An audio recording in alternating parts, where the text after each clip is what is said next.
बिस्मिल्लाहिर्रहमानिर्रहीम अस्सलाम वालेकुम नाजरीन। आज हम मौजूद हैं बामा वाला चैम्पियन लीग में और हमारे साथ हैं राय अतीकुर रहमान खरल हल्का 183 PP के उम्मीदवार हैं और हम उनसे पूछते हैं क्योंकि कल 5 सितंबर 2023 में मोहतरम सिराजुल हक साहब की आमद है। सर, उनके बारे में आप क्या कहना चाहेंगे? बिस्मिल्लाहिर्रहमानिर्रहीम। सबसे पहले तो आपका बहुत शुक्रिया।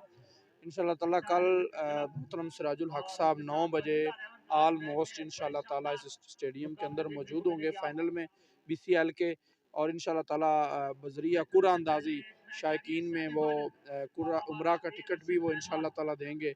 और खिलाड़ियों की हौसला अफजाई करने के लिए वो बड़ी मोहब्बत के साथ यहाँ पे तशरीफ़ ला रहे हैं। तो मैं आपके चैनल के तो सुनने वाले दोस्तों से गुजारिश भी करता हूँ एहलियान इलाका से कि आप भरपूर यहाँ पे तशरीफ़ लाएँ। कितनी बड़ी शख्सियत, हमारे लिए एजाज़ और फ़ख्र की बात है कि बामा बाला के अंदर तशरीफ़ ला रहे हैं। यकीनन ये बड़े एजाज़ की बात है कि बामा वाला जैसे रूरल एरिया में अमीर जमात इस्लामी मोहतरम सिराजुल हक साहब जब तशरीफ़ लाएंगे तो राय अतीकुर रहमान खरल साहब का कहना यह है कि आप पूरे जोश व खरोश के साथ, पूरी तैयारी के साथ यहाँ पे तशरीफ़ लाएं और इस पंडाल को, इस ग्राउंड को आपने भर देना है और ज़िंदा दिलाने रावी का यहाँ पे सबूत देना है। बहुत शुक्रिया। अस्सलाम वालेकुम।